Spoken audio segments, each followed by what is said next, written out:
Story Unpacked here. Today, we are going to review a 2009 science fiction action film called District 9.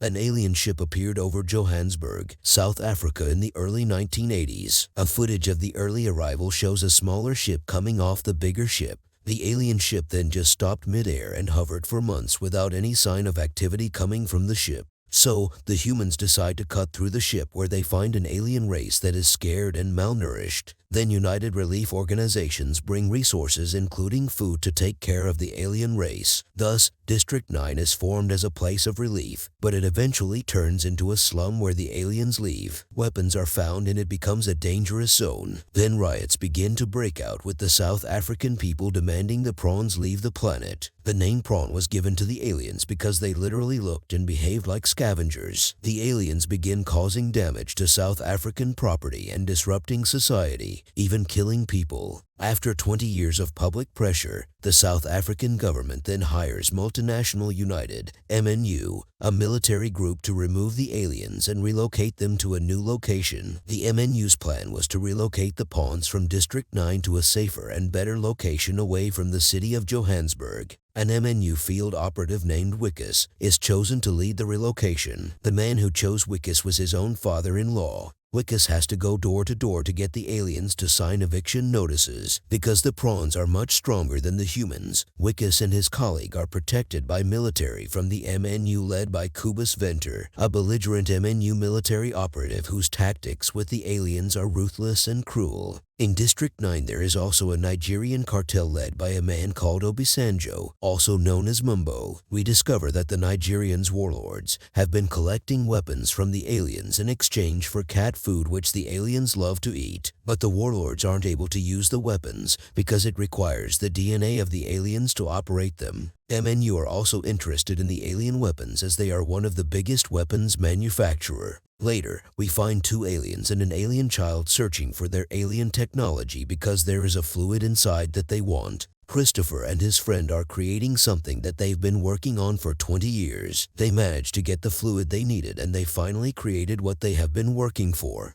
However, at the same time Wikus came to get their signature. Suspicious of the sign on the alien's shack, Wikus goes into their shack to look for weapons and finds the canister that the two aliens have been working on, with fluid inside. While inspecting the object, it suddenly sprays some black liquid on Wikus' face. Wikus immediately starts to cough and loses his composure. After some moment, Wikus gets up and puts the cylinder in a plastic bag as he thinks it's a weapon. Wikus then managed to find alien guns in Christopher's friend's house and get in an argument with the alien. During the heated argument, Wikus gets his left arm broken and Christopher's friend is taken down by Cobus. While continuing to do his job, Wikus throws up, then has black liquid dripping from his nose. Wikus returns to his office and grows increasingly ill throughout the day. It appears he is falling apart from the inside out from the liquid. He returns home that evening and collapses at a surprise party in his house. He is rushed to a hospital where a doctor discovers his left arm has metamorphosed into that of a prawn's. Wikus is then taken into custody by MNU. The cylinder is confiscated, and a series of tests and experiments are performed on him. Most surprising to those studying him is that his DNA has been altered to the point that he can operate the aliens' weapons with both his alien hand and his human hand. The scientists discover that his DNA is currently in balance with the alien DNA, which is gradually transforming him completely into a prawn. With the permission of Wikus' ruthless father-in-law, they decide to harvest his body for biological material at this critical point to see if they can figure out how to get the same reaction in other human subjects later on. However, during the attempted vivisection, Wikus overpowers his captors and escapes, fleeing from MNU. Attempting to return home, he finds MNU agents already there. Making his way across the city, he is shocked when an all-points bulletin is put out for his capture, with doctored footage showing him having interacted with the aliens in an unsavory way. With nowhere else to turn to, Wikus finds refuge in District 9. Wikus returns to Christopher's run-down shack where he finds the alien's small son. Looking around inside it, Wikus is shocked to find that hidden under the shack is the mothership's command module. Christopher explains to Wikus that the cylinder he took was the power source that could power the module to return to the ship, where the prawn explains there would be technology to reverse the man's current mutation. In order to get the cylinder back from MNU, Wickus steals some alien weaponry from Mumbo and his gang, with Mumbo vowing to capture Wickus and eat his mutated arm because his witch doctor believes this will give him the power to operate the alien weaponry. With Christopher's help, they launch an assault on MNU and successfully retrieve the fuel cylinder. While there, Christopher discovers that MNU has been conducting horrific experiments on his people before he and Wickus fight their way back to District 9.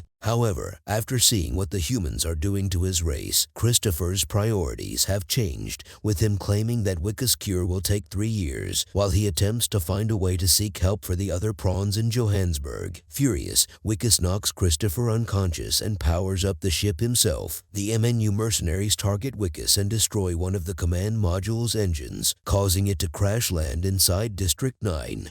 After Wickus is captured by MNU, a battle between the MNU mercenaries and Mumbo's gang breaks out. After a protracted firefight, the Nigerians capture Wickus. Just before Wickus' arm is chopped off, Christopher's son, using the command module controls, activates several systems in the mothership, including the autopilot routine of a mechanized battle suit. It kills Mumbo and his men after they fire on it. Wickus enters the alien walker battle suit and, after initially attempting to flee, returns and rescues Christopher. Armed with a lightning cannon, tracking missiles, and a high-powered machine gun, Wickus begins to fight the MNU men. After being knocked over by an anti-tank sniper round, he convinces Christopher to return to the shuttle without him. Christopher promises Wickus that he will return in 3 years to repair his body. Christopher then boards the shuttle and activates a tractor beam which returns the command module to the mothership. The mothership powers up with a loud, rolling boom and flies off. On TV, humans cheer as the ship leaves Earth. Wickus' battle suit is hit in the back and the suit ejects him. Wickus, heavily wounded, begins dragging himself away from Kubus Venter, the sole survivor of an MNU squad, but is quickly caught. As he prepares to shoot Wickus, other prawns appear, attacking and dismembering Venter. The film concludes with another series of interviews and news broadcasts, providing human opinions on the events that unfolded. The aliens are successfully moved to District 10. One of Wickus' co-workers hacks MNU's database and publicly exposes their illegal genetic experiments. There are many differing theories on Wickus' fate. Some people believe that he either left on the mothership, is in hiding, was captured by MNU or a government agency. Some interviewees hypothesize that the aliens are planning to return with a full army and declare war on humanity. An interview with Wickus' wife reveals a small metal rose was left on her doorstep. Wickus has earlier demonstrated his affection for his wife with similar handmade gifts. Her friends have told her that it could not have possibly been Wickus, but she appears unsure. In the final scene, an alien with a bandaged left arm is shown in a junkyard, fashioning a rose out of scrap metal.